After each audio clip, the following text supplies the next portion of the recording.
Hello everyone, हमारे channel में आप सबका स्वागत है। तो आज हम वन क्लास वन टॉपिक के तहत देखेंगे उत्तर प्रदेश के प्रमुख बांध और नहरें। ये वैसे टॉपिक्स हैं जिनसे प्रश्न आपके एग्जाम में ज़रूर आता है। तो आपकी आगामी लेखपाल की परीक्षा, कांस्टेबल या होमगार्ड या जो भी एग्ज़ाम होंगे आपके जिसमें आपका यूपी का वेटेज होता है, उसके लिए महत्वपूर्ण है। तो चलिए शुरू करते हैं आज का टॉपिक। उत्तर प्रदेश के महत्वपूर्ण बांध बांध जो होते हैं ये सिंचाई, ऊर्जा और जल संसाधनों का आधार होते हैं। ठीक, तो चलिए हम सबसे पहला बांध देखते हैं, रिहंद बांध। आपके एग्जाम में जो प्रश्न पूछे जाते हैं बांध से संबंधित, वो ये पूछे जाते हैं कि ये कहाँ पर है और कौन सी नदी पर है और इनका उद्देश्य क्या है। ठीक, तो यही 3 पॉइंट इंपॉर्टेंट है कि कहाँ पर है, ठीक है, और इसका उद्देश्य क्या है और किस नदी पे बना है। तो रिहंद बांध कहाँ पर है? सोनभद्र जिले में है और ये रिहंद नदी पर स्थित है। इसको गोविंद वल्लभ पंत सागर बांध के नाम से भी जाना जाता है। ये भारत की सबसे बड़ी कृत्रिम झीलों में से एक है और इसका मुख्य उद्देश्य जल विद्युत उत्पादन है। ठीक है, तो यही 3-4 पॉइंट है जिसको आप अच्छे से पढ़ लीजिए कि ये सोनभद्र जिले में है, रिहंद नदी पर है, गोविंद वल्लभ पंत सागर के नाम से भी जाना जाता है। ये सबसे बड़ी कृत्रिम झीलों में से एक है और इसका मुख्य उद्देश्य जल विद्युत उत्पादन है। नेक्स्ट बांध है हमारा माता टीला बांध। ये कहाँ पे है? ये ललितपुर जिले में है, बेतवा नदी पर है और उत्तर प्रदेश और मध्य प्रदेश की ये संयुक्त परियोजना है। आप ये ध्यान रखेंगे, कौन से राज्य की संयुक्त परियोजना है ये? उत्तर प्रदेश और मध्य प्रदेश की। ठीक है, नेक्स्ट चलते हैं। राजघाट बांध, ये है ललितपुर और चंदेरी की सीमा पर, ये बेतवा नदी पर है और ये अंतरराज्यीय परियोजना है। अंतरराज्यीय मतलब ये भी 2 राज्यों के बीच में है और इसका भी उद्देश्य है व्यापक सिंचाई और जल विद्युत उत्पादन। ठीक है, इसकी लोकेशन आप याद रखेंगे और नदी अच्छे से याद करेंगे। ललितपुर चंदेरी सीमा पर है और बेतवा नदी पर है। फिर अहरोरा बांध, ये कहाँ पर है? ये मिर्जापुर में है, ये गरई नदी पर है और ये 1954 में निर्मित हुआ था और ये चंदौली और मिर्जापुर की सिंचाई करता है। ठीक है, ये ध्यान रखेंगे, चंदौली और मिर्जापुर की सिंचाई करता है। फिर आते हैं चंद्रप्रभा बांध पे। ये कहाँ पर है? ये चंदौली में है। कौन सी नदी पर है? चंद्रप्रभा नदी पर है। ये कब बना था? 1955 से 60 के बीच में बना ये मिट्टी का बांध है। आगे बढ़ते हैं। अदवा बांध, ये कहाँ पर है? ये मिर्जापुर में है, अदवा नदी पर है। इसकी ऊंचाई 20.48 मीटर है। ठीक, आगे बढ़ते हैं।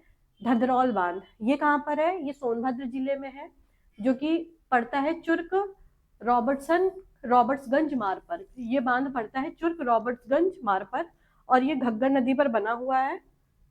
ठीक है, इसका मुख्य उद्देश्य है घाघर नहर के माध्यम से सिंचाई और रॉबर्ट्सगंज शहर को पेयजल की आपूर्ति। और इसका अन्य नाम क्या है? धधरौल बांध है। ठीक है, आगे बढ़ते हैं। रोहिणी बांध, यहाँ पे बात हो रही है रोहिणी बांध की। ठीक, रोहिणी बांध को और क्या कहते हैं? चौका बांध भी कहते हैं। और ये किस नदी पर बना है? तो ये रोहिणी नदी पे बना है। ठीक, यहाँ पे आप याद रखेंगे। और रोहिणी नदी का उद्गम कहाँ से होता है? ये नेपाल के लुम्बिनी क्षेत्र से होता है इसका उद्गम। ठीक, कहाँ पे? कपिलवस्तु और रूपंदेही जिले में है ये।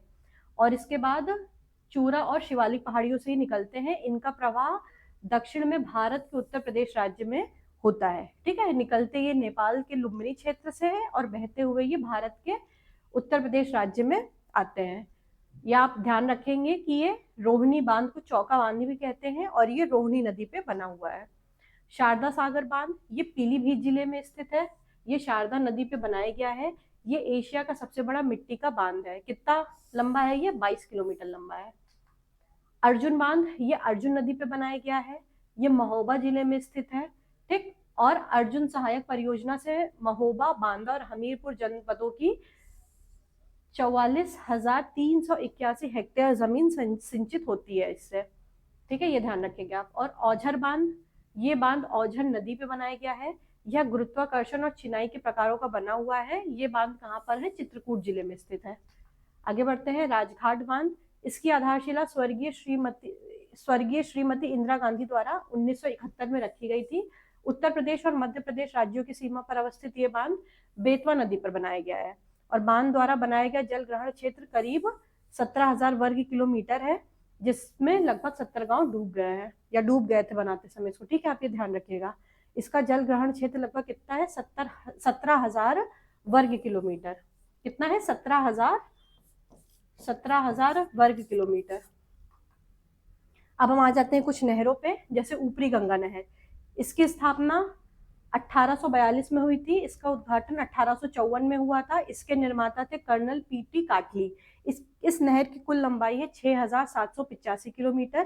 ठीक, और अगर नहर की लंबाई हरिद्वार से देखी जाए तो ये 8.85 किलोमीटर है। ठीक, अगर सिर्फ यूपी में देखेंगे तो 6785 है, लेकिन अगर इसको हरिद्वार से हम लोग काउंट करते हैं तो ये 8.85 किलोमीटर है। ठीक है, यहाँ पे आप देख सकते हैं ये कहाँ कहाँ से होके बहती है। तो ये बुलंदशहर, एटा, अलीगढ़, फिरोजाबाद, मुरादाबाद, आगरा, मथुरा, इटावा, कानपुर, गाजियाबाद, मेरठ, मुजफ्फरनगर और सहारनपुर से होके बहती है। नेक्स्ट नहर पे चलते हैं, मध्य गंगा नहर। इसका लोकार्पण 1988 में हुआ था। इसका उद्गम होता है मध्य गंगा बैराज के बाएं तट से, यानी कि जो कि पड़ता है बिजनौर में। इसकी शाखा ऊपरी गंगा नहर है और इससे लाभान्वित जिले हैं गाजियाबाद, बुलंदशहर और अलीगढ़। ठीक है, इसकी लोकेशन एक बार देख लेते हैं। अमरोहा, गाजियाबाद, मुरादाबाद, बुलंदशहर, संभल, अलीगढ़। और द्वितीय चरण में जो कि अभी निर्माणाधीन है, इसको अनुज्ञप्ति मिल गई थी, मंजूरी मिल गई थी 2008 में। इससे लाभान्वित जिला होगा अमरोहा, मुरादाबाद और संभल, ये याद रखेंगे आप। आगे चलते हैं, निचली गंगा नहर। इसकी स्वीकृति हो गई थी 9 नवंबर 1871 में ही। लोकार्पण इसका 1878 में हुआ था। इसका उद्गम स्थान नरौरा है, जो कि बुलंदशहर में पड़ता है, नरौरा की गंगा नदी पे। ठीक है, इससे लाभान्वित जिले हैं बुलंदशहर, अलीगढ़, एटा, फिरोजाबाद, मैनपुरी, फर्रुखाबाद, इटावा, कानपुर, फतेहपुर और प्रयागराज। ठीक, एक बार यहाँ पे मैप पे लोकेशन देख लेते हैं इसकी।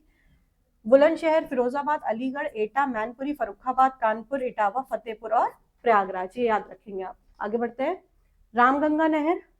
इसका स्थान है उत्तराखंड के पौड़ी जिले में कालागढ़। निर्माण हुआ था इसका 1974 में। इसकी लंबाई है 128 किलोमीटर।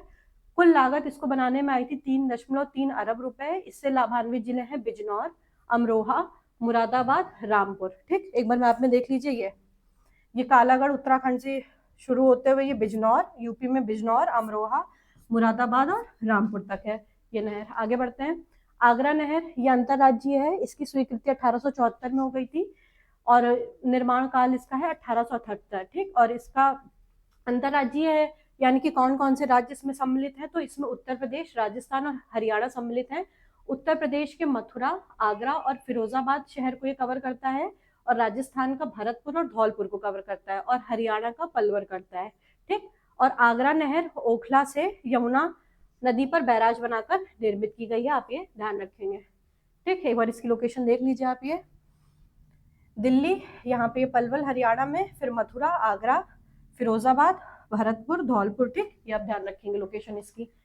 अब आते हैं पूर्वी यमुना नहर पर। यह उत्तर प्रदेश की सबसे पुरानी नहर है। इसका उद्गम होता है दिल्ली के निकट यमुना नदी पर। इसका निर्माण ब्रिटिश शासन काल में 1719 से 48 के बीच हुआ था। इसका फिर पुनर्निर्माण हुआ था 1830 में। इससे लाभान्वित जिले हैं सहारनपुर, शामली, मुजफ्फरनगर, मेरठ, गाजियाबाद और हापुड़। और एक और राज्य कौन सा है इसमें, हरियाणा है। ठीक है, ये ध्यान रखेंगे आप। ये देखें, सहारनपुर, मुजफ्फरनगर, मेरठ ये सब यूपी के हो गए। बाकी हरियाणा से भी ये थोड़ा बहता है और ये दिल्ली का भी कुछ एरिया कवर करता है। ठीक है, तो आज के लिए नहरों में इतना ही। आप पढ़ते रहें, आपको फिर नेक्स्ट टॉपिक मिलेगा नेक्स्ट क्लास में। Thank you very much.